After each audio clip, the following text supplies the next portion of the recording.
Hello class 8 students, welcome back to the social science class. Today we are going to start chapter 5th, the Judiciary. Let's start the chapter. The courts of justice. We live in a society and the society consists of variety of people. Although everyone likes to live in peace, but still there are occasions when people quarrel or fight among themselves. When quarrels and fights take place, none of the parties involved in the dispute is willing to accept its fault. Who is the wrongdoer can be decided only by some authority other than the parties into the dispute. Hence the need for the courts of justice. If there is any theft or murder, the police arrest those whom it considers to be the offenders. But punishment is given only by the courts of law. The police has to establish the offense against the arrested persons in the court. This separation of the function of executive, police and the judiciary ensures that the citizens will be penalized only after his guilt has been established by an impartial body. The parliament and the state assemblies are law-making bodies and their laws affect the citizens. If a citizen feels that the law violates his fundamental rights guaranteed by the constitutions, he can approach a high court or the Supreme Court.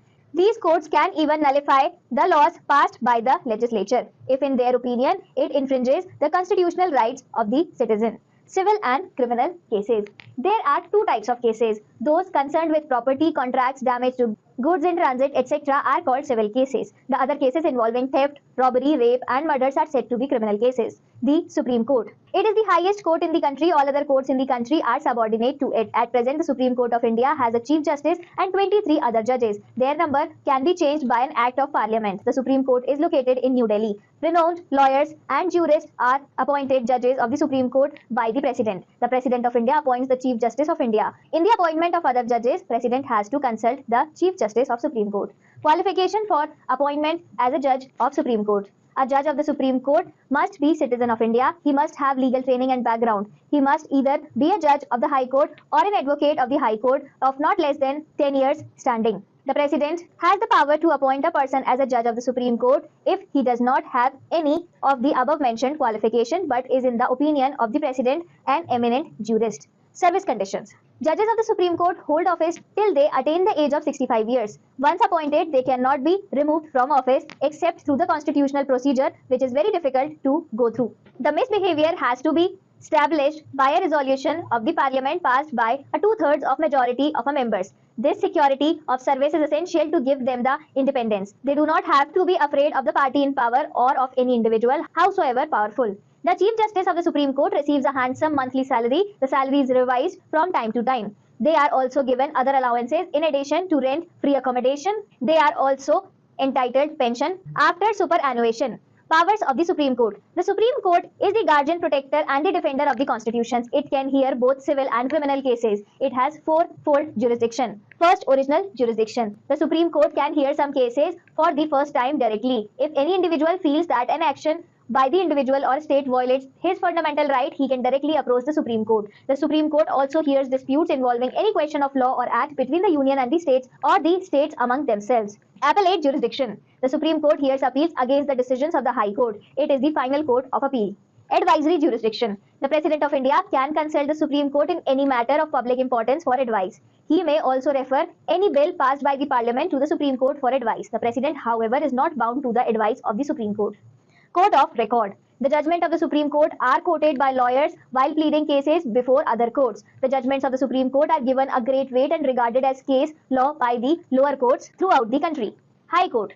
There are provisions in constitutions for a high court in each state. There can be a common high court for more than one state or union territories. Power of the high courts. The high court is the highest court of justice in a state. It generally hears appeals against the decisions of the lower courts. Both civil and criminal appeals are heard by the high courts. Cases relating to fundamental rights can also be brought to the High Court directly. The High Court is empowered to supervise all other courts subordinate to it. The High Court also makes rules for the working of the subordinate courts. Composition of a High Court. A High Court comprises a Chief Justice and some other judges. The number of other judges depends on the size of the state and is determined by the President. The Chief Justice of High Court and also the other judges are appointed by the President of India. The Chief Justice of the Supreme Court, the Governor of the state, and in case of judges, the Chief Justice of State are consulted by the President in making these appointments.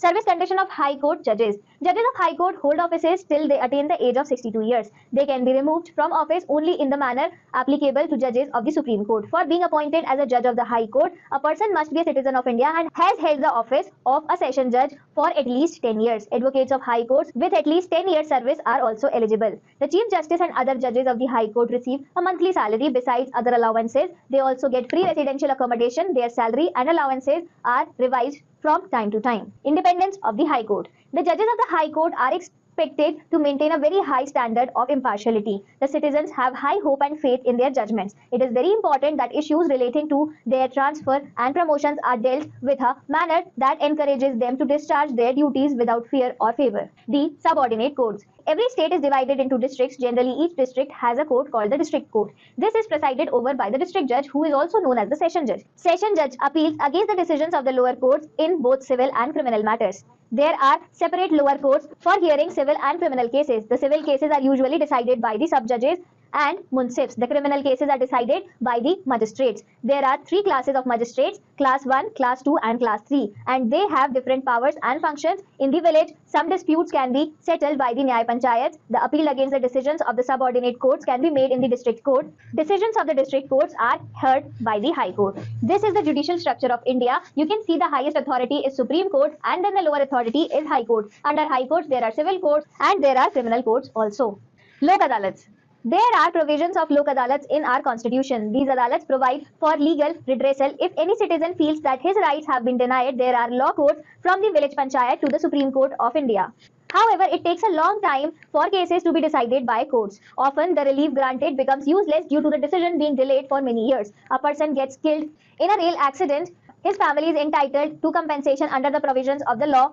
The payment should become available to the families of the dead and survivors soon after the tragedy, but this does not always happen. The dependents may have to wait for years going to the courts for getting their due. The disputes in courts linger on for years, which causes bitterness as well as expenses to both parties. Lok Adalats aim at cutting down delays and expense in the process of law. Both parties are brought together on a specified day. They are helped to reach an agreement which is within the provisions of the law. The law court gives assent to the agreement arrived at between the parties. In this way, the cases are decided only in one sitting. The idea of Lok Adalats is based on the age-old tradition of deciding disputes by the village elders. Justice Bhagwati, the former Chief Justice of the Supreme Court of India, was the pioneer establishing the Lok Adalats as they exist today. The Legal Aid and Advisory Board organizes Lok Adalats. Lok Adalats have been organized in different parts of the country since 1986. In the Lok Adalat settlement, there is neither a winner nor a loser. Both parties leave the Adalats reasonably happy.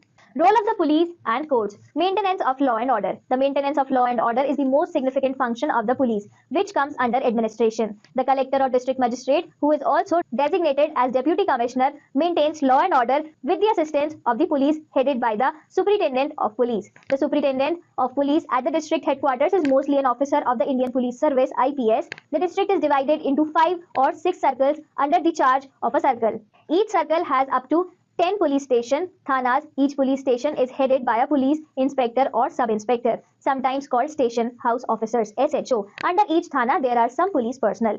Important functions of the police. The police performs the following functions: maintaining law and order, protecting life and property of the people, keeping a close watch on anti-social elements, protecting traffic jams and regulating traffic, stopping gambling, dens and liquor selling by individuals or group, investigating cases and producing alleged culprits in courts.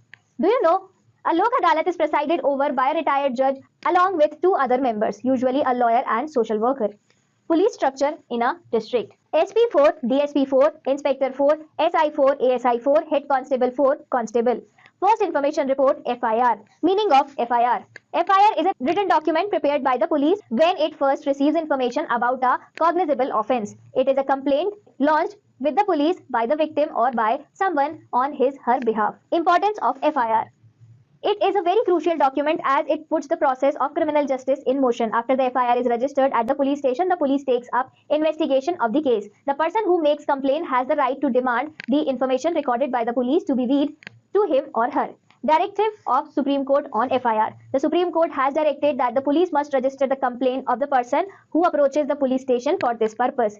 The complainant has the right to get a copy of the FIR written by the concerned police officer at the police station. The police cannot refuse to register the complaint. On the basis of FIR, a person is arrested by the police. The concerned officials should bear clear identification name tags with their designation. The friends/relatives of the arrested person must be informed as early as possible. The police must record the place of the arrest. The arrested person must be permitted to meet his lawyer. Public prosecutor. The accountability for proving a criminal case in the court lies upon the state. A prosecutor is a lawyer employed by the state to represent it in a criminal case in the court. He acts on behalf of the state and is expected to be impartial. He must study the case thoroughly and present his views before the court as forcefully and honestly as he can. The prosecutor is the legal expert presenting the government and is responsible for presenting the case against an individual who is suspected of breaking the law. Do you know, Section 24 of the CPC provides for appointment of public prosecutor in the High Court and the district by the central government or the state government. Roles of the court and the police. The work of police is to investigate all cases lodged with it. It places the facts of the case in the court as found by it in its investigation. After examining the records placed by the police and the reply of the accused, court decides the case. The police has no power to decide what is wrong or right in the case. It is the court that decides what is wrong or right. Both the police and the court have different roles. The police prosecutes, the court punishes. Consumer courts. Consumer courts are courts that decide cases related to consumer grievances against the sellers of the different products. A consumer can file a case before a consumer court when he comes to know that the product sold by a manufacturer is not of the standard quality or the service provided to him is deficient in any way. The Consumer Protection Act 1986 is in operation. According to the provision of the Act, National Commission was set up in the year 1988. It is headed by a sitting or retired judge of the Supreme Court of India. The provision of the Act covers products as well as services. The services are of nature of telephones, electricity, transport, etc. At present, there are around 600 district forums, 35 state commissions, with the apex body as the National Consumer Disputes Redressal Commission, NCDRC. Its headquarters is in New Delhi. So this is for all students. Let's meet again in the next class.